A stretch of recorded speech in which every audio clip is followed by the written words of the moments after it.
नमस्कार। India debate में आप सबका स्वागत है। मैं हूं आशुतोष पाठक। एक बहुत बड़ी खबर आ रही है लंदन से, और इस खबर पे जो हमारे सूत्र हमें बता रहे हैं, हमारे सूत्र ये भी बता रहे हैं, मैंने कल आपको बताया था कि अमित शाह जी का सर्जिकल स्ट्राइक होने वाला है मुंबई पर, और आप पुख्ता खबर ये आ रही है कि सुशांत और दिशा केस में जो जो लोग निशाने पर हैं, जो जो लोग इस पूरे गुनाह में शामिल होने के जिनके ऊपर शक है, क्यों को शक नहीं है, लेकिन बाकी लोगों को जिनको जिनको शक है, उस सब पर बहुत पैनी निगाह रखी जा रही है।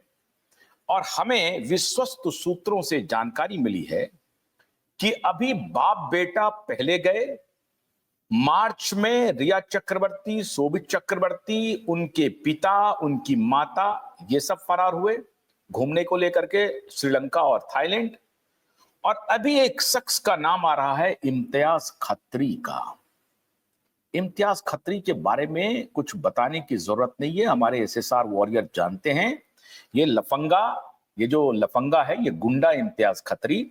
इम्तियाज खत्री को पूरा मुंबई जानता है। ये रियल स्टेट में एक माफिया है, रियल स्टेट का। और ये किस प्रकार से उस दौर में 2020-19 में जब ये किस प्रकार से व्यवहार कर रहा था सुशांत जैसे एक होनहार, सुशांत जैसे एक लर्नेड, एक इंटेलिजेंट एक्टर के साथ, ये चर्सी गैंग का ये इम्तियाज खत्री ये खेला करता है सिर्फ रियल एस्टेट के वर्ल्ड में। और एक कांग्रेस के माननीय एमएलए हैं जिनकी नींद उड़ गई है। नाम मैं लेने की आवश्यकता नहीं समझता हूं। उनकी ही जानिब से खबर आई थी कि उनके पुत्र या उनसे एसोसिएट, उनके जो एसोसिएट हैं, वो दिशा सालियान के जो एविडेंस बनाए जा रहे थे, एविडेंस बनाए जा रहे थे, ध्यान रखिएगा, एविडेंस जो बनाए जा रहे थे वो कांग्रेस के एमएलए की उसमें बड़ी भूमिका थी। अकलियत कम्युनिटी से हैं, नाम आप समझ लीजिए, कोई जरूरत नहीं है मुझे बोलने की। लेकिन वो आदित्य ठाकरे के साथ मिलकर के अपना व्यापार कर रहा था। और जब से शिवसेना उद्धव का अलायंस हुआ था कांग्रेस पार्टी से और एनसीपी शरद पवार से, तो ये लोग जब नए नए दोस्त बनते हैं, वो कहावत है कि नया मुल्ला प्याज होती है, तो उस दोस्ती को जरा प्रगाढ़ता प्रदान करने के लिए ये सभी एक सीमा से भी बाहर जाकर के अपनी दोस्ती का निर्वाह कर रहे थे। उसी दोस्ती का प्रतिफल ये था कि जब दिशा की हत्या की गई तो इन लोगों ने सबने मिलकर के प्लानिंग की कि अब एविडेंस अपने तरफ से कैसे जुटाए जाए ताकि ये कहा जाए कि दिशा ने 12वीं 14वीं फ्लोर से गिर करके सुसाइड कर लिया है। और उसमें उस कांग्रेस के एमएलए की बड़ी भूमिका थी। लेकिन अभी जो इंटेलिजेंस की रिपोर्ट आ रही है, जिस पर कि आपको मैंने बताया था कि एनआईए तक की नजर है, नेशनल इन्वेस्टिगेटिव एजेंसी तक की नजर है इन सभी माफियाओं के ऊपर, तो खबर आई कि लंदन में इम्तियाज खत्री, रिया चक्रवर्ती, आदित्य ठाकरे, उसके पिता उद्धव ठाकरे और भी बहुत सारे सरगना हैं। कुछ तो नाम ऐसे हैं मित्रों जिसके बारे में मैं यहां पर नहीं बोल सकता। और मैं हैरान हूं कि कामत परिवार भी लंदन में है। बताने की आवश्यकता नहीं है, उस परिवार से कोई लेना देना नहीं है उनका, लेकिन वो सज्जन भी लंदन में हैं और यूएस जाने की बात कह रहे थे, वाया लंदन जा रहे होंगे। इंटेलिजेंस इनपुट ये बता रही है कि ये सभी प्लानिंग कर रहे हैं कि लंदन में कैसे प्रवास किया जाए, और इस सब का इंतजाम कौन कर रहा है। बड़ी खबर आज मैं ब्रेक कर रहा हूं। इस सबके इंतजाम के पीछे एक शख्स है, उस शख्स का नाम है पूनावाला। पूनावाला, आदार पूनावाला। मैं अब ये जो कोई विश्वस्त सूत्रों से हमें यह खबर मिल रही है कि आदार पूनावाला की नई नई एंट्री हुई है फिल्म इंडस्ट्री में। आदार पूनावाला ने स्टेक खरीदा है धर्मा प्रोडक्शन में 50%। और आदार पूनावाला अभी जो वर्ल्ड ऑडियो वीडियो समिट हुआ था मुंबई में, जिसका उद्घाटन हमारे देश के माननीय प्रधानमंत्री नरेंद्र मोदी जी ने किया था, उस उद्घाटन में ही नहीं केवल शरीक थे, बल्कि वर्ल्ड ऑडियो विजुअल समिट के सलाहकार परिषद में आदार पूनावाला की एंट्री हो गई है। अब ये कॉकस कैसे काम कर रहा है, हमारे देश की सरकार को कैसे गुमराह करता है, ठगता है, ये तो सरकार जाने और नेता जाने। मैं इसमें कोई प्रतिक्रिया नहीं दूंगा। लेकिन खबर आ रही है कि लंदन पूनावाला का एक ऐसा फोर्टे है, एक ऐसा गढ़ है, जिसमें पूनावाला कुछ भी करा सकता है। क्यों करा सकता है? पूनावाला के साथ दुनिया के तथाकथित बड़े व्यवसायी, जिसे मैं व्यवसायी नहीं कहता हूं, इंडस्ट्रियलिस्ट नहीं कहता हूं, कॉर्पोरेट नहीं कहता हूं, मैं उसे लाइजनर कहता हूं। और इस बात को मैं कई बार प्रूव कर चुका हूं। दुनिया का सबसे बड़ा लाइजनर है वो। अब आपको याद होगा कि वो कभी माइक्रोसॉफ्ट का मालिक हुआ करता था। आज के दिन में माइक्रोसॉफ्ट में उस व्यक्ति का 2% भी स्टेक नहीं है। पूरा का पूरा माइक्रोसॉफ्ट उसके हाथ से जा चुका है, वो बेच चुका है। और उसने एक नई कहानी शुरू की है फिलैंथ्रोपी की। फिलैंथ्रोपी की आड़ में वो एक बहुत बड़ा धंधा करना चाहता है, और वो धंधा है हेल्थ केयर का। हेल्थ केयर में वो बड़ी तेजी से इंटर किया। 2000 में उसने एक फाउंडेशन बनाया। फाउंडेशन की सत्यता ये होती है अमेरिका में, टैक्स से बचने के लिए वो फाउंडेशन का वहां पर लोग निर्माण कर लेते हैं ताकि टैक्स इवेजन किया जाए, और ये कहें कि हम फिलैंथ्रोपी वर्क कर रहे हैं, हम लोगों के एजुकेशन के लिए, हेल्थ के लिए, एनवायरनमेंट के लिए, पूरे पर्यावरण के लिए कुछ काम कर रहे हैं, तो वहां पे उनको काफी रिलीफ मिल जाता है। तो इस उद्योगपति ने ये हंगामा किया पूरी दुनिया में कि अब मेरा मन जो है वो फिलैंथ्रोपी में लग रहा है, मानवता के उत्थान के लिए हम कार्य कर रहे हैं। जस्ट अपोजिट, सामने कुछ, पर्दे के पीछे कुछ। तो इस व्यक्ति ने कहा, ये माननीय बिल गेट्स साहब ने, कि हम अब दुनिया की सेवा करने के लिए जा रहे हैं। दुनिया की सेवा करने के लिए उन्होंने एक फाउंडेशन बनाया, और उस फाउंडेशन का नाम दिया bill and Melinda Gates foundation. 2000 में बना। आप हैरान हो जाएंगे, इस पर मैं एक अलग से कार्यक्रम करने वाला हूं कि bill and Melinda Gates foundation health care में कर क्या रहा है। तो माननीय bill and Melinda Gates foundation आदार पूनावाला की सीरम इंस्टीट्यूट के साथ मिल करके लगातार धंधा कर रहा है। उनका फाउंडेशन धंधा कर रही है, और उनका स्टेक आदार पूनावाला की सीरम इंस्टीट्यूट में सिर्फ एक बूटी के निर्माण में 60% से अधिक है। और उसी प्रकार से जो भारत बायोटेक कंपनी है, उसमें भी उनका स्टेक 80% से अधिक है, जिसके फ्रंटमैन कृष्णा एला है और उनकी पत्नी है। लेकिन दुनिया को तो बिल गेट्स लग रहा है कि फिलैंथ्रोपिस्ट है, वो गरीबों का भला कर रहा है। कोई गरीबों का भला नहीं कर रहा है। लाखों करोड़ की कमाई पिछले कोविड में ये पूनावाला ने किया है, लाखों करोड़ की कमाई। अब लाखों करोड़ फार्मा से कमाने के बाद नकली, फर्जी, अच्छा, खराब, मैं उस प्रकरण में जाना नहीं चाहता। आप सबको अब मालूम हो चुका है, पूरी दुनिया को मालूम हो चुका है। इस व्यक्ति ने वैक्सीन नहीं बनाया, ध्यान रखिए। ये जो बूटी बना था ना, इस व्यक्ति ने नहीं बनाया, लेकिन प्रचारित किया गया इंडिजिनस बूटी, इंडिजिनस बूटी, इंडिजिनस बूटी। It was not indigenous booty. It is based on AstraZeneca technology.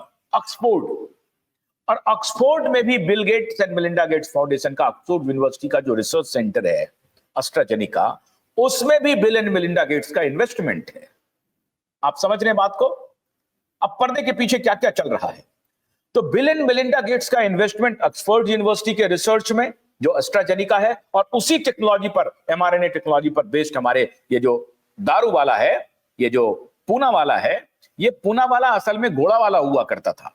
ये घोड़े का व्यवसाय था इनका खानदानी, घोड़े की ब्रीडिंग का, घोड़े का जन्म लेना, घोड़े को पालना पोसना, ये इनका धंधा था। तो घोड़ा वाला से ये करते करते करते करते करते ये पहले जानवरों पर अपनी दवा का इस्तेमाल करता था, वहां से करते करते करते करते करते अब ये मनुष्यों पर भी अपनी दवा का इस्तेमाल करना शुरू कर दिया। कोई बात नहीं है, और उसको लब्बुलुआब ये दिया सामने में आकर के कि भाई आपकी मानवता की भलाई के लिए काम कर रहा है। सच्चाई यह है कि इनका जो बैलेंस शीट अगर आप देखेंगे तो लाखों करोड़ का प्रॉफिट, हजारों करोड़ का प्रॉफिट इन्होंने शो किया है तब जब पूरी दुनिया करा रही थी। अब आप बहुत सारे लोग कह सकते हैं कि नहीं नहीं क्या बात है, बिजनेस कर रहे हैं, हम बना रहे हैं, दे रहे हैं। बिजनेस करने वाला इसी शख्स ने कहा था, ऑन कैमरा कहा था कि 17 रुपए में हम बूटी बेच सकते हैं, 17 रुपए में। जिस बूटी को भारत सरकार ने खरीदा कितने कीमत पर, यह बताने की जरूरत नहीं है। जिस बूटी को प्राइवेट में 1700, 1800, 2000, 2200 रुपए में एक बूटी की डोज बिकी और वो बूटी में पानी था कि और क्या था भगवान जाने। ये था इसके कमाई का धंधा, ये था इसका पूरे कमाई का स्रोत।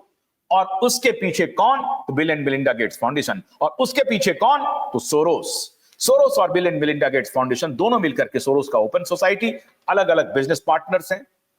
और bill and Melinda Gates foundation के साथ नहीं, इनके मालिक जो हैं जेफरी एप्स्टाइन हुआ करते थे। जेफरी एप्स्टाइन कौन था? जिसको अमेरिकी अदालत ने सजा दी थी, टीन एज सेक्स का रैकेट चलाता था वो व्यक्ति। शायद उनकी हत्या हो गई, कहा जा रहा था, नजरबंद जब उसको किया था, सजा हो गई थी, 20 आजीवन कारावास हो गया था। आजीवन कारावास की वो सजा भुगत रहा था जेफरी एप्स्टाइन, जो एक आइलैंड है, एप्स्टाइन आइलैंड के नाम से मशहूर है। उस जेफरी एप्स्टाइन के आइलैंड पर ये शख्स जाता था। बाद में जब इसकी पत्नी इस बात को जानी, विद्रोह हुआ और इसकी पत्नी ये समझ गई थी कि ये व्यक्ति बहुत ही गलत धंधे में इन्वॉल्व है, तो इनको डिवोर्स कर दिया। 27 साल की लंबी शादी, 27 साल के बाद इनकी पत्नी ने डिवोर्स किया। आप कल्पना कीजिए क्यों किया होगा डिवोर्स। इसलिए नहीं कि अमेरिका में बड़ा फ्रीक्वेंट डिवोर्स होता है, नहीं, वो बहुत ही बेहतरीन, मेलिंडा बहुत ही बढ़िया लेडी थी, लेकिन इसके व्यवहार से, इसके कुकर्म से तंग आकर के उन्होंने डिवोर्स कर दिया। एक थ्योरी ये है। दूसरा थ्योरी ये था कि वहां पर पैसे का, टैक्स का इवोजन बंटवारा होगा कि डिवोर्स हुआ है तो पत्नी को हमको पैसे देने पड़ेंगे, तो वो पैसे को कैसे बचाया जाए, तो इन्होंने पब्लिकली अनाउंस कर दिया डिवोर्स का। और ये दोनों साथ साथ ही हैं, अलग अलग रहते हैं, लेकिन पैसे का बंटवारा हो गया। इस तरह का ये नीच प्रवृत्ति का व्यक्ति है। कोई भी थ्योरी हो सकती है, मुझे नहीं मालूम किसी की सत्यता क्या है, लेकिन ये दोनों थ्योरी मार्केट में है। क्यों? एक तो उनकी पत्नी इनके कुकर्मों से नाराज होकर के डिवोर्स लिया। दूसरी थ्योरी यह है कि पैसे बचाने के लिए इन दोनों ने सहमति से डिवोर्स लिया। अब इनका संपर्क आधार पूनावाला से, आधार पूनावाला का संपर्क धर्मा प्रोडक्शन से, धर्मा प्रोडक्शन का मालिक करण जौहर, और करण जौहर का कॉकस, ये सभी स्टार्स, रिया चक्रवर्ती, डिनो मौर्य, सूरज पंचोली, अरबाज खान, सलमान खान, ये है रिश्ता। तो इम्तियाज खत्री, रिया चक्रवर्ती, आदित्य ठाकरे लंदन में एक साथ क्यों हैं?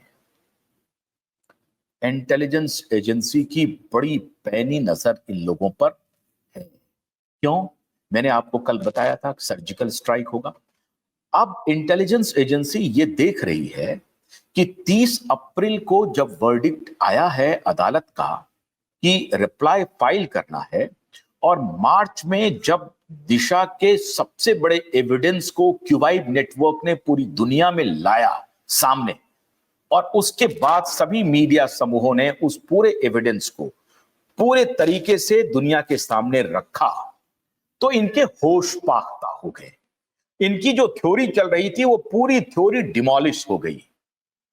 तो आनन फानन में इन लोगों ने मैनेज करके, आप गलतफहमी में मत रहिए कि अमित शाह जी को इसकी जानकारी थी या नरेंद्र मोदी जी को इसकी जानकारी थी। इन्होंने मैनेज करके आनन फानन में, जब दिशा का सबूत सामने आ गया था, इनकी सारी थ्योरी कोलैप्स कर गई थी, आनन फानन में इन्होंने क्लोजर रिपोर्ट पेश किया ताकि इस लड़की को यहां से किसी तरीके से भगाया जाए। और यहां पर यह परिप्रेक्ष्य रखा जाए कि रिया चक्रवर्ती को तो क्लीन चिट दे दिया सीबीआई ने। कोई क्लीन चिट नहीं है रिया चक्रवर्ती को। आज भी मैं उसी मुद्दे पर अड़ा हुआ हूं और पूरा देश अड़ा हुआ है। पूरा बच्चा बच्चा जानता है कि रिया चक्रवर्ती को सब कुछ मालूम है। किसने हत्या की, कैसे वो ड्रग का व्यापार चल रहा है, कौन कौन ड्रग के व्यापार में शामिल है, कौन एंटी नेशनल गतिविधि में शामिल है, रिया चक्रवर्ती को सब कुछ मालूम है। एक थर्ड डिग्री में ये विषकन्या फौरन बोल देगी कि हां हमें ये मालूम है। तो इस विषकन्या को जो क्यूबाइड नेटवर्क लगातार चुनौती दे रहा है, फिर चुनौती दे रहा है, किसी भी अदालत में चले जाओ, मैं अभी कह रहा हूं, चले जाओ किसी अदालत में, बड़े बड़े जस्टिस के बेटे को वकील रखा है ना, चुनौती दे रहा हूं रिया चक्रवर्ती। दुनिया के किसी भी कोने से, दुनिया के किसी भी कोने से खींच करके आपको कानून के जद में लाऊंगा। कानून के हाथ इतने लंबे हैं कि एक एक एविडेंस के साथ, एक एक एविडेंस के साथ तुम्हें और तुम्हारे यारबाज को सबको एक्सपोज करूंगा। आनन फानन में मैनेज करके लेडी कॉप, लेडी कॉप, इंतजार करिए, अभी लेडी कॉप आ रहा है मामला। तो मार्च में जैसे ही सबूत आया क्यूबाइड की तरफ से और सतीश साल्यान सीन में आए, सतीश साल्यान ने अपना एप्लीकेशन फाइल कर दिया। जैसे ही नीलेश ओझा और उनकी टीम एक्टिव हुई, इनको लग गया कि अब हमारी दाल नहीं करेगी। इन्होंने फॉरेन नारकोटिक्स डिपार्टमेंट को कहा कि मैं श्रीलंका जाना चाहती हूं और थाईलैंड जाना चाहता हूं। जाना चाहती हो तो तुम अकेले जा सकते थे, नहीं, पूरे परिवार को यहां से निकलवा लिया। अब इसमें अदालत मैनेज है, एजेंसी मैनेज है, मुझे नहीं मालूम, लेकिन ध्यान रखिए गृह मंत्रालय को सबकी जानकारी है और गृह मंत्रालय की नजर इन लोगों पर बनी हुई है। और तभी जो इनपुट्स आ रहे हैं कि इम्तियाज खत्री वहां क्या कर रहा है, लंदन में इन लोगों की मुलाकात कैसे हो रही है, बचने के तरीके ढूंढे जा रहे हैं और बसने के भी तरीके ढूंढे जा रहे हैं कि मामला तो अब वहां रोके से रुकेगा नहीं। हमने पूरी कोशिश कर ली, हमारे पिताजी ने कर ली, बड़े पुलिस ऑफिसर ने कर ली, नेताओं को भी मैनेज किया, 22 में एसआईटी बनी, 24 तक एसआईटी को काम करने नहीं दिया, भ्रष्ट एसआईटी कोई काम नहीं कर रही थी, लेकिन अब तो अदालत का डंडा चल गया। अब तो एसआईटी से पूछा जा रहा है कि तुमने 2 साल में क्या किया, ये तो लिखित रूप से देना पड़ेगा। कहा कि 174 के सेक्शन में हम इन्वेस्टिगेशन कर रहे थे, बोला 174 का सेक्शन तो यहां बनता ही नहीं है, ये तो कॉग्निजेबल ऑफेंस है। और अब लड़की के पिता जो जिनके साथ बलात्कार हुआ है, जिसकी हत्या हुई है जिस बेटी की, उनके फादर तुम्हारे पास है कंप्लेन लेकर के, तो इसमें तो सेक्शन 164 लगेगा या कुछ और लगेगा। इन्वेस्टिगेशन एक्सीडेंटल डेथ रिपोर्ट की नहीं हो सकती, इन्वेस्टिगेशन हत्या और बलात्कार का होगा। क्यों नहीं कर रहे थे? जवाब नहीं है कुछ। यह है क्यूबाइड और यह है supreme court high court litigate association की जीत। और दिशा के पिता सतीश साल्यान को सैल्यूट। इतने दिनों तक खौफ के साए में जीने वाले सतीश साल्यान ने क्यूबाइड नेटवर्क को देख करके हिम्मत जुटाई और कहा कि अगर क्यूबाइड नेटवर्क 1.5 साल से लगातार विदाउट फेल एवरी डे इस कैंपेन को आगे लड़ रहा है, जस्टिस की लड़ाई लड़ रहा है, मैं चुप नहीं बैठूंगा। और वो खुद से उन्होंने संपर्क किया मुझसे, वो आगे आए और फिर न्याय की लड़ाई का कारवां बढ़ गया।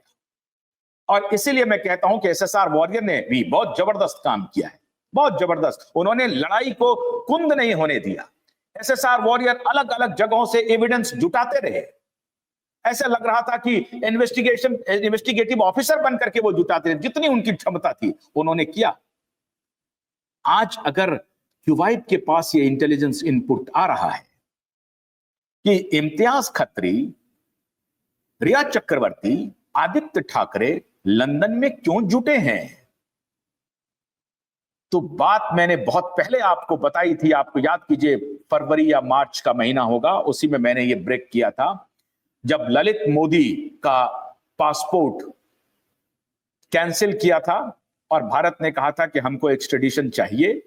और जो वनताऊ जो कंट्री थी, बनातू जो कंट्री थी, बनातू में उनका जो पासपोर्ट था उसको कैंसिल किया। भारत सरकार ने उस पर बहुत स्ट्रॉन्ग ऑब्जेक्शन फाइल किया और वनातू जो देश जो 1.5 करोड़ रुपए लेकर के मात्र किसी को सिटीजनशिप दे देती है, बहुत खूबसूरत कंट्री है, तो बनातू ने कहा कि नहीं, मैं इनको सिटीजनशिप नहीं दे सकता हूं, और उनका सिटीजनशिप स्टेक पे चला गया, रुक गया। अभी भी ललित मोदी कहां है? आज 15 साल होने को है, ललित मोदी गायब है इस देश से। ललित मोदी को भारत सरकार नहीं ला पा रही है। अब ये तो भारत सरकार जाने कि क्यों नहीं ला पा रही है। ललित मोदी के ऊपर हजारों करोड़, सैकड़ों करोड़ के मनी लॉन्ड्रिंग के केस है, लेकिन ललित मोदी को भारत सरकार नहीं ला पा रही है। लेकिन ललित मोदी की जो प्रेमिका थी, मिस वर्ल्ड, पुरानी मिस वर्ल्ड, मानी हुई एक्ट्रेस माननीय सुष्मिता सेन जी, सुष्मिता सेन जी आती हैं रिया चक्रवर्ती के पॉडकास्ट में। पहला पॉडकास्ट रिया चक्रवर्ती करती हैं जिसमें गेस्ट के रूप में सुष्मिता सेन आती हैं। सुष्मिता सेन की चर्चा ललित मोदी के साथ होती है कि ललित मोदी की नई गर्लफ्रेंड है सुष्मिता सेन, और सुष्मिता सेन अपने बॉयफ्रेंड के बारे में कहती हैं उसी पॉडकास्ट में कि नहीं, मेरा तो मल्टीपल रिलेशन रहा है और मेरे रिलेशन काफी लंबे रहे। उस लंबे रिलेशनशिप का म्याद कितना था साहब, जानेंगे आप? 4 साल। ये है इनका लंबा रिलेशनशिप। 4 साल में एक रिलेशनशिप खत्म हो जाती है, फिर दूसरे रिलेशनशिप की तरफ मुड़ती है। आजकल सुष्मिता सेन किस रिलेशनशिप में है, यह सुष्मिता जी ही बताएं। लेकिन मैं जो आपको बताना चाहता हूं कि सुष्मिता सेन और ललित मोदी के बीच में रिश्ते की खबर आई, बाद में दोनों ने उसको खंडन कर दिया। खंडन तो ये लोग कर देते हैं, क्योंकि बाहर में जब हल्ला हो जाता है कि भाई दोनों के बीच में कुछ चल रहा है, तो इन्होंने फौरन खंडन कर दिया। तो सुष्मिता सेन के सहारे क्या ललित मोदी, और ललित मोदी वहां पर वही धंधा कर रहा था कि रिया चक्रवर्ती उनकी फैमिली के साथ बसाया जाए। कौन सा ऐसा इलाका हो सकता है? इसी बीच में पूनावाला की एंट्री हो जाती है। मेरा एप्रीहेंशन नहीं है, ये सॉलिड हमारे इंटेलिजेंस इनपुट के आधार पर मैं आपको कह रहा हूं कि आधार पूनावाला, करण जौहर, ये सारे लोग मिलकर के, सलमान खान, इन लोगों की चौकड़ी मिलकर के कौन कौन लोग फॉरेन में बसेगा उसका इंतजाम करना शुरू कर दिया है, और इसकी मीटिंग्स हो रही है। क्योंकि अब इनको मालूम है कि हमने इतने 1000 करोड़ रुपए खर्चा कर दिए, किस किस को मैनेज नहीं किया, लेकिन ये सारा मैनेजमेंट फेल हो गया 30 अप्रैल को। 30 अप्रैल को पूरा यूटर्न हो गया पूरा मामला। अब हजारों करोड़ रुपए का मैनेजमेंट, पुलिस को मैनेज करो, सीबीआई को मैनेज करो, वकील को फीस दो, अदालत को मैनेज करो, नेता को करो, मंत्री को करो, संतरी को करो, सब कुछ इनके धरे के धरे रह गए, इनकी कुछ नहीं चली। 30 अप्रैल आ गया और 30 अप्रैल को अदालत ने कह दिया कि लिखित एफिडेविट मुझे चाहिए, सतीश साल्यान के एप्लीकेशन पर तुमने क्या किया। और अब मुंबई का पुलिस कमिश्नर गिरता हुआ दिख रहा है। Home secretary, chief secretary Maharashtra सरकार, वो घिरते हुए नजर आ रहे हैं। जवाब दें तो दें क्या? फडणवीस साहब पहुंच गए अमित शाह जी के पास कि साहब ये मामला तो गड़बड़ा गया, ये नहीं चल पाएगा, अब हम उसको बचा नहीं पाएंगे किसी भी सूरत में। तो संदेश जाना शुरू हुआ। तो उसी बीच में होली के आसपास उन्होंने नारकोटिक्स कोर्ट को कहा कि हमको बाहर जाने की अनुमति दीजिए।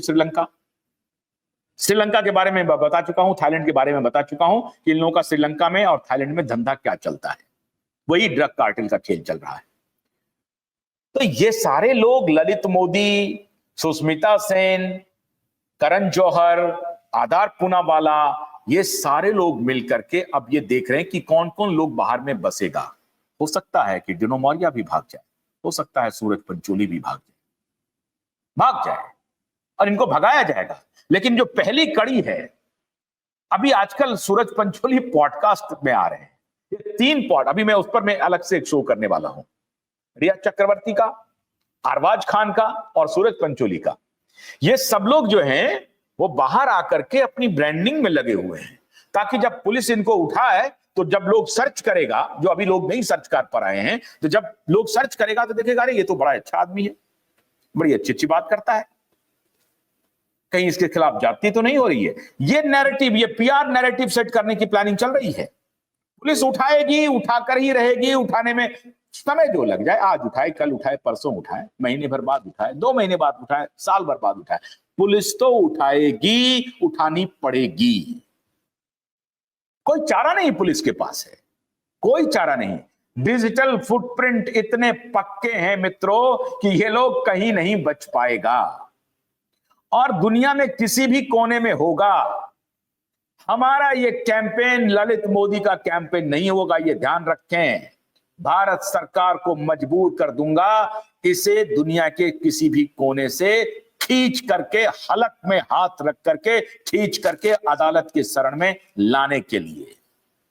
ये लड़ाई वो लड़ाई नहीं है कि जन आंदोलन खड़ा नहीं हो रहा है। क्वाइब नेटवर्क भी तैयारी कर रहा है, supreme court, high court litigant association भी तैयारी कर रहा है। ये जन आंदोलन बनेगा। इसलिए रिया चक्रवर्ती, अगर तुमने कसम खाई है, हमने भी कसम खाई है। हमने भी कसम खाई है कि सुशांत और दिशा को न्याय दिलाने के लिए किसी भी कीमत पर और किसी भी हद तक क्वाइब नेटवर्क जाने को तैयार है। इसे दूसरा नेटवर्क मत समझना। मैंने पहले ही कहा है कि अगर हमें सड़क पर उतरना पड़ेगा, हम सड़क पर उतरेंगे। लेकिन ध्यान रखना, वंताओ, मैसिडोनिया या आप स्कैंडिनेवियन, मैसिडोनिया में भी जाकर के नहीं छिप पाओगे, स्कैंडिनेवियन किसी और कंट्री में नहीं छिप पाओगे, यूरोप में कहीं छिपने नहीं देंगे। लंदन में एक जगह है 2 स्क्वायर माइल। मैंने क्यों कहा आपको कि ये लंदन क्यों गए हैं? 2 स्क्वायर माइल एक ऐसा जगह है मित्रों, जहां दुनिया के तमाम फ्रॉड, तमाम क्रिमिनल, तमाम फाइनेंशियल जगलर, इस सब का बसेरा है। नाम दिया जाता है कॉर्पोरेट्स वर्ल्ड। ये कॉर्पोरेट वर्ल्ड नहीं है, असल में दुनिया के तमाम जगलर, फाइनेंशियल फ्रॉड करने वालों का एक जमावड़ा है 2 स्क्वायर माइल। ये 2 स्क्वायर माइल में इनकी पूरी मिल्कियत है और वहां पर जितना ये फाइनेंशियल क्राइम करने वाले, चीट करने वाले, बैंकों को लूटने वाले, कॉर्पोरेट के नाम पर पैसा लेकर के लोगों का भागने वाले, ये सब वहां पर रहते हैं और उसकी अपनी पुलिसिंग है, अपना पूरा सिस्टम है। वहां लंदन की पुलिस नहीं जाती है, अपनी पुलिसिंग सिस्टम है और उसका संबंध सीधे वहां की रानी से है। उस मैनेजमेंट का संबंध वहां की रानी से है। रानी अब कुछ रहा नहीं है, कुछ नहीं है, लेकिन नोशनल वैल्यू है कि रानी कह देगी तो रानी ब्रिटिश पार्लियामेंट को भी रोक देगी ऐसा करने से। इसीलिए ये लंदन में है, वो 2 स्क्वायर माइल में बसेरा ढूंढ रहे हैं। 2 स्क्वायर माइल में किसी तरीके से कहीं छुप जाएं, रुक जाएं। फ्रांस में रहने नहीं देंगे, जर्मनी में रहने नहीं देंगे, अमेरिका में रहने नहीं देंगे, कनाडा में रहने नहीं देंगे। जिसके साथ एक्सट्रेडिशन का ट्रीटी है वहां से तो ले ही आएंगे। कुछ कंट्रीज के साथ जिसके साथ एक्सट्रेडिशन की ट्रीटी नहीं है और करोड़ 1.5 करोड़ रुपए फेंकने के बाद तुम्हें सिटीजनशिप मिल जाएगी तो वहां तुम रह सकते हो। तो ये है कहानी कि चोरी छुपके कभी साल में इंडिया आने का मन करे तो आए, वरना तो आप देखो ना 37 लाख, 40 लाख, 50 लाख लोग छोड़ के चले गए हैं पिछले 10-15 वर्षों में। फ्रॉडस्टर छोड़ के गए हैं। उनको कहा जा रहा है कि बड़े बिजनेसमैन छोड़ के गए, नहीं, जितने फ्रॉडस्टर थे, जितने फाइनेंशियल फ्रॉड करने वाले थे, उन्होंने देश को छोड़ दिया। लेकिन एक लॉबी इसको प्रचार करने पर लगी हुई कि बड़े बड़े बिजनेसमैन इंडिया छोड़ रहे हैं। ये बात ठीक है, बहुत कंड्यूसिव वातावरण नहीं है, लेकिन कंड्यूसिव वातावरण उनके लिए नहीं है, फ्रॉडस्टर के लिए कंड्यूसिव वातावरण नहीं है। अच्छे व्यवसायी जो हैं, अच्छा काम करने वाले जो हैं, उनको कंड्यूसिव वातावरण दे रहे हैं मोदी जी। उनके लिए ईज ऑफ बिजनेस चल रहा है। उत्तर प्रदेश में आइए, आप बिजनेस कीजिए, ईज ऑफ बिजनेस बना हुआ है। लेकिन यहां पर काम नहीं, जिनको तो फ्रॉड करना है, चीट करना है, धोखा देना है, फाइनेंशियल इंस्टीट्यूशन को एक्सप्लॉइट करना है, तो वो तो काम नहीं होगा यहां पर। तो चलो निकल चलते हैं। निकल चलते हैं तो अमेरिका में जाकर के काम नहीं कर सकते, ये अमेरिका नहीं जाएंगे। ये उन देशों को चुनते हैं जिन देशों में कुछ पैसे दे करके वहां पर रह जाए। अभी अफ्रीकन कंट्रीज में एक बड़े बिजनेसमैन की बेटी, जो कि माइनिंग का धंधा था वहां पे, उनको वहां के पुलिस ने कर लिया और उस पर भारत सरकार ने बड़ी आपत्ति की। अब उनका व्यापार सही है गलत है, मैं उस पर कोई टिप्पणी नहीं करना चाहता हूं। रोहन राय को भी भगाया गया है, इसके भी इनपुट है। कहा जा रहा है कि झारखंड उसे भेज दिया गया। झारखंड में अपनी पुलिस है और अपने दोस्त हैं हेमंत सोरेन। बड़ा अच्छा किया। अरे भाई, इसको तो जब मर्जी वहां से उठा लेंगे। लेकिन दिक्कत यह है कि एक और इंटेलिजेंस इनपुट आ रहा है कि कहीं रोहन राय के साथ कोई ऊंच नीच भी ना हो जाए। रोहन राय के जान पर खतरा है, क्योंकि रोहन राय एक ऐसा सबूत है जो चीख चीख करके बोलेगा कि किस किसने हत्या की है दिशा सालियान की, चीख चीख करके बोलेगा, ये ऑन रिकॉर्ड है। और रोहन का साथी जो सो कॉल्ड रिया का दोस्त सतवंत सिंह, हिमांशु सिकरे, अब ये इन सबकी सुरक्षा की जिम्मेदारी है इंटेलिजेंस के ऊपर और पुलिस के ऊपर, वो लोग लगे भी हुए हैं।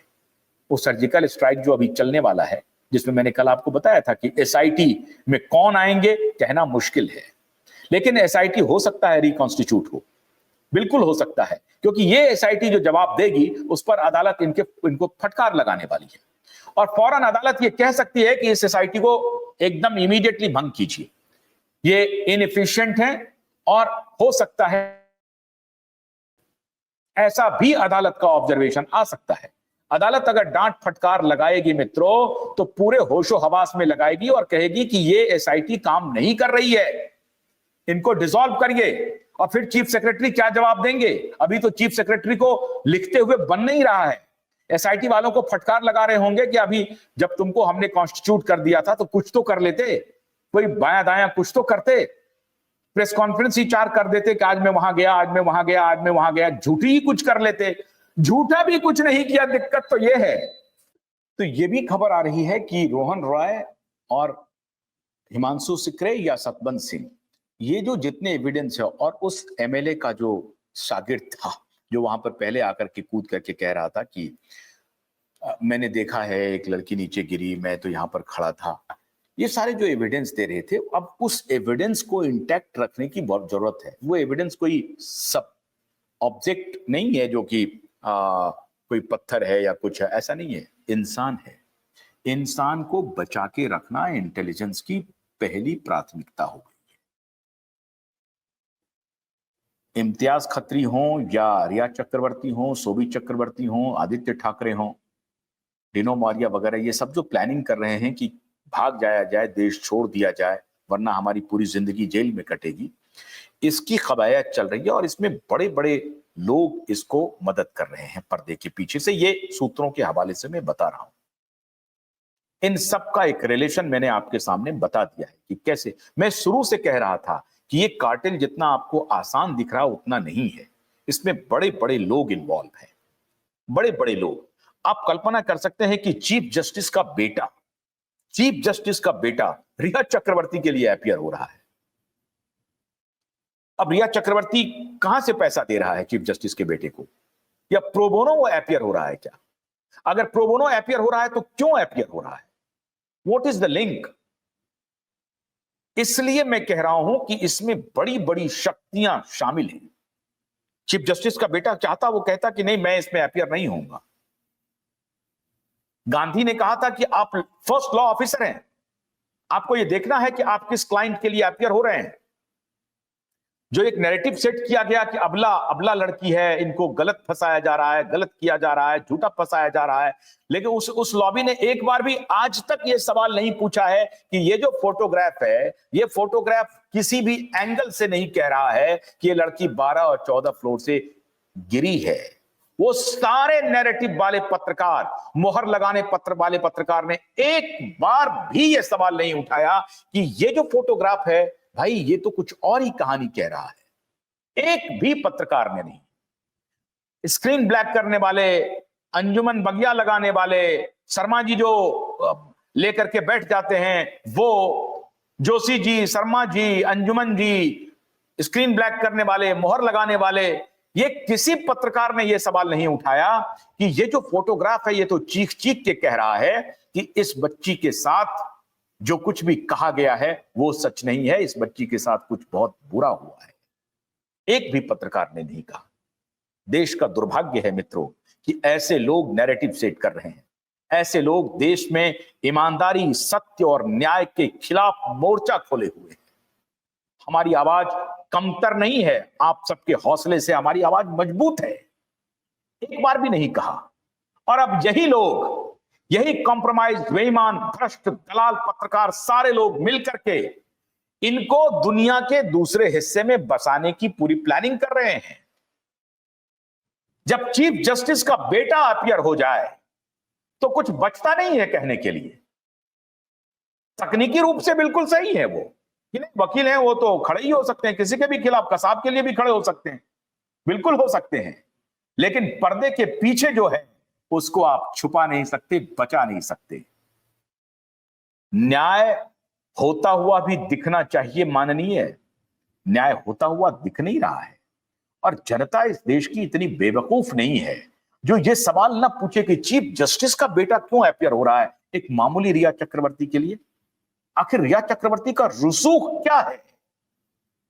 कौन उसके लिए बैटिंग कर रहा है पीछे से? कौन? कामत या सलमान का गैंग? कौन कर रहा है? ये तो पूछेगी ना पूरी दुनिया। कोई पैसे वाला कर रहा है जो पैसे का बंदोबस्त कर रहा है। रिया चक्रवर्ती कोई धंधा नहीं करती है, कुछ नहीं कमाती है रिया चक्रवर्ती। उसके पॉडकास्ट के लिए भी इंतजाम किए गए हैं। तो रिया चक्रवर्ती को इतने पैसे कहां से आते हैं कि वो वर्ल्ड टूर पे निकल जाती है? कोई ना कोई स्पॉन्सर करता है। स्पॉन्सर कौन कर रहा है इसकी जांच होनी चाहिए या नहीं होनी चाहिए। पूरे देश की जनता को बेवकूफ समझते हैं ये लोग। ये लोग समझते हैं कि कुछ नहीं, देश, अरे देश क्या है, ये तो हम 200 लोग मिलकर चलाते हैं देश को, इनकी क्या औकात है। ये लोग ऐसे ही चिल्लाते रहेंगे। कामत ने अपने परिवार को भरभेटम ये कहा कि हम पत्रकारों को देख लेंगे। पत्रकार झूठ बोलते हैं, झूठ बोलते हैं पत्रकार। क्यों बोलते हैं झूठ? तुमसे पैसा चाहिए, क्यों बोलते हैं झूठ? बताओ। तुम्हारे पास बहुत पैसे हैं तो तुमसे पैसा चाहिए। पत्रकार ने तुम्हें फोन किया है कि मुझे पैसे दे दो, मैं तुम्हारी गर्लफ्रेंड के बारे में बोलना बंद कर दूंगा। किसी ने फोन किया क्या? और जिसने फोन किया होगा, जिन दलाल ने, वही समझते हो क्या? अभी दुनिया वीर विहीन नहीं हुई है कामत, ध्यान रख लेना। दुनिया वीर विहीन नहीं हुई है। तुम्हारे पैसे के सामने दुनिया झुकने वाली नहीं है। इसलिए जिसने ये कोशिश की है कि रिया चक्रवर्ती को सेटल करा देंगे बाहर में, और इम्तियाज खत्री उसके पीछे लगा हुआ है। इम्तियाज खत्री भी सेटिंग कर रहा है, और आदित्य ठाकरे छुट्टी मिटाकर, पहलगाम में हमला हो गया, बाप बेटा दोनों गायब। पहलगाम में हमला हो गया है, बाप बेटा दोनों फरार है, छुट्टी मना रहा है। छुट्टी नहीं मना रहा है। 30 अप्रैल का खौफ इतना गहरा है मित्रों कि डर सता रहा है कि कब सर्जिकल स्ट्राइक होगा, कब पुलिस आएगी, 12 बजे को गिरफ्तार करेगी रात को या सुबह गिरफ्तार करेगी, कहना मुश्किल है। क्योंकि एफिडेविट में लिख के देना है कि आपने जिन जिन गुनहगारों के नेम्ड है, नाम लिखा हुआ है, उनके खिलाफ कार्रवाई क्या की, एफआईआर दर्ज किया, उसके बाद एक्शन भी तो होना है। एक्शन क्या किया ये बताना है अदालत को। 4 सप्ताह बीतते हुए वक्त नहीं लगेगा, इसलिए ये फरार हैं और आशियाना ढूंढ रहे हैं, और आशियाना बनाने में बहुत बड़े बड़े लोग इनको मदद कर रहे हैं। सारे की मदद ऐसे ही रह जाएगी जैसे 30 अप्रैल को हुआ, वैसे फिर कोई तारीख आएगी और उस तारीख पर फैसला आएगा, और फिर ये लोग हवालात के अंदर होंगे। इत्मीनान रखिए, इनके सारे इंटेलिजेंस इनपुट भारत सरकार के पास है, क्यूवाइब के पास है, हमें मिल रहे हैं। मैं ईमानदार पुलिस ऑफिसर, ईमानदार इंटेलिजेंस ऑफिसर और ईमानदार ऐसे लोग पर जो हमें पल पल की सूचना देते हैं, उनके प्रति मैं अपना हृदय से आभार प्रकट करता हूं। हमारे सूत्र इसी तरीके से सजग रहें, हमें सूचना देते रहें। बहुत बहुत शुक्रिया। नमस्कार।